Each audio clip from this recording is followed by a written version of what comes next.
महर्षि देवेंद्रनाथ ठाकुर, ताराशंकर बंदोपाध्याय की इस भूमि को प्रणाम कर कर मेरी बात की शुरुआत करना चाहता हूं। सबसे पहले मैं इतनी देर से आया, झारखंड में लेट हो गया, इसलिए आप सबका हृदय से क्षमा मांगकर, माफी मांगकर मेरी बात की शुरुआत करता हूं। भाई और बहनों, हमारे यहां गुजरात में कहते हैं, जिले में एक भी नदी हो तो पूरा जिला समृद्ध हो जाता है।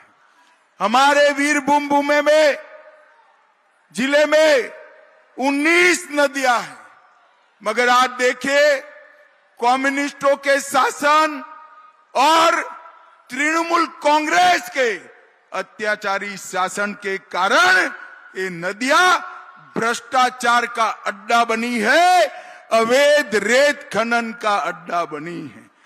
टीएमसी की सिंडिकेट ये अवैध रेत खनन, पत्थर, कोयला और पशु तस्करी में लिप्त थी।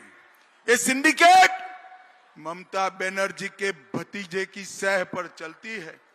मैं आप सभी को एक वादा करता हूं, इस बार बंगाल में 30 सीटें बीजेपी को दिला दीजिए। ये सारी सिंडिकेट को चुन चुन कर जेल की सलाखों के पीछे डालने का काम भारतीय जनता पार्टी करेगी। और ममता दीदी, आप भी समझ लो, ऐसा मत समझो कि सिंडिकेट आपको चुनाव जिता देगी। ये लाल मिट्टी पर इस बार भगवा तूफान आने वाला है, भगवा तूफान आने वाला है। 4 जून को बंगाल से 30 कमल मोदी जी की झोली में जाने वाला है। भाई और बहनों, ये वीरभूम ममता दीदी की भी जन्म स्थान है। और आज मैं ममता दीदी को पूछना चाहता हूं, 15 साल आप मुख्यमंत्री बनी, आपके जिले में कोई औद्योगिक परियोजना क्यों नहीं आई? यहां के लोगों को नौकरी के लिए बाहर क्यों जाना पड़ता है? सूरी के लोगों को पीने का पानी क्यों उपलब्ध नहीं हुआ है? राजनगर के लोगों को आज भी इतनी नदियां होने के बावजूद शुद्ध पीने का पानी नहीं मिलता है।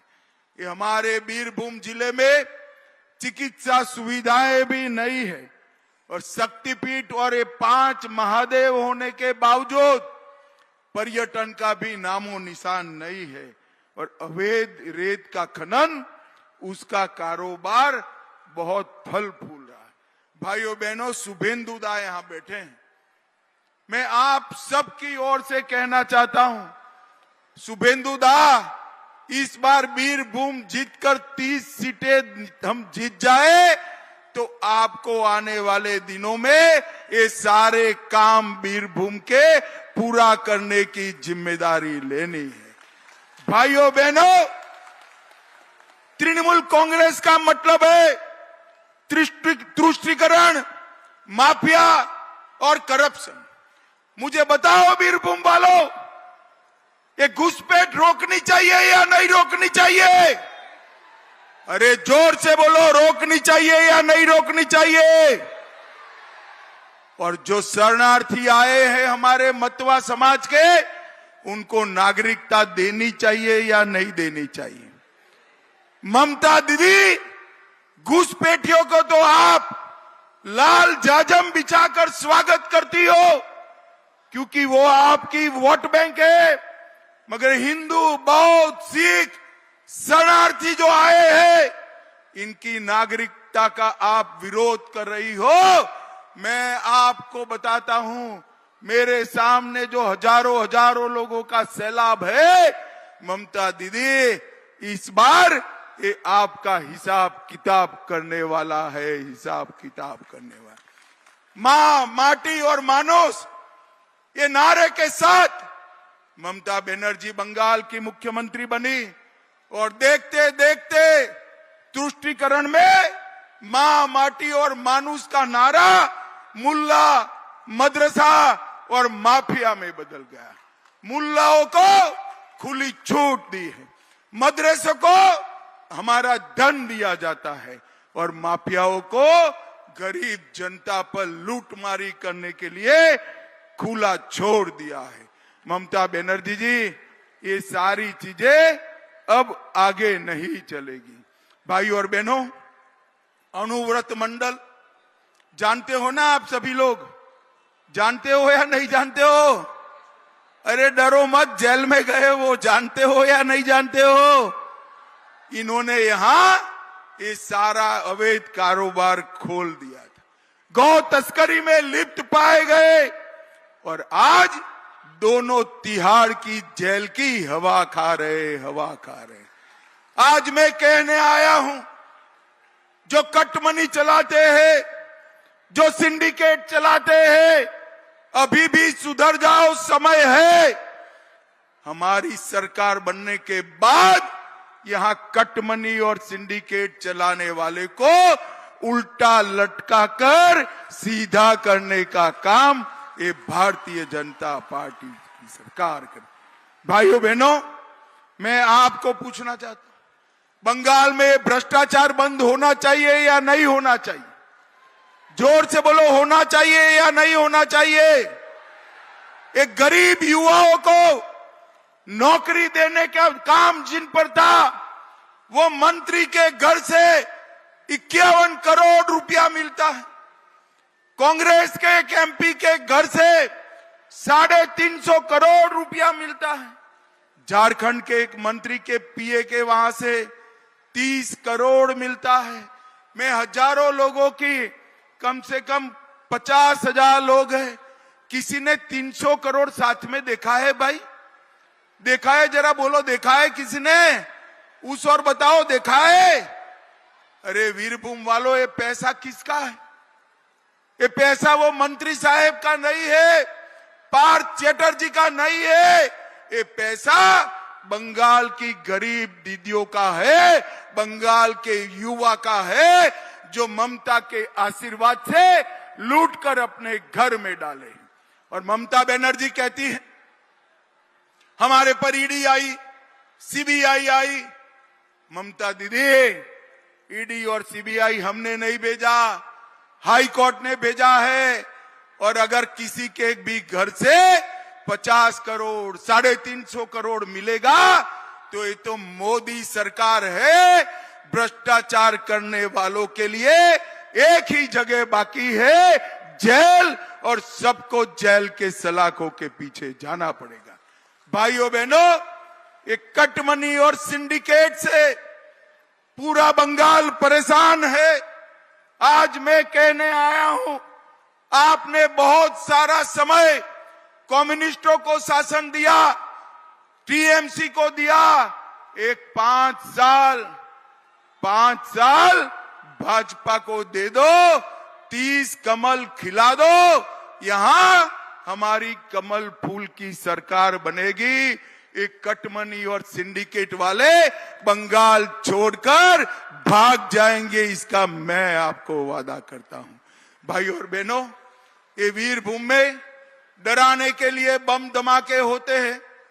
मैं आज ये युवाओं को कहने आया हूं, ममता के फर्जी बम धमाके से डरने की जरूरत नहीं है। सेंट्रल फोर्स लगा है, दमखम के साथ वोटिंग करना। ममता दीदी के गुंडे आपका बाल भी बांका नहीं कर सकते, बाल भी बांका नहीं कर सकते। भाइयों बहनों, मैं आपको पूछना चाहता हूं, आज मुझे बताओ, राम मंदिर बनना चाहिए था या नहीं बनना चाहिए? जोर से बोलिए, बनना चाहिए था या नहीं बनना चाहिए था? 70 साल से ये कांग्रेस पार्टी टीएमसी राम मंदिर को रोक कर रखी थी।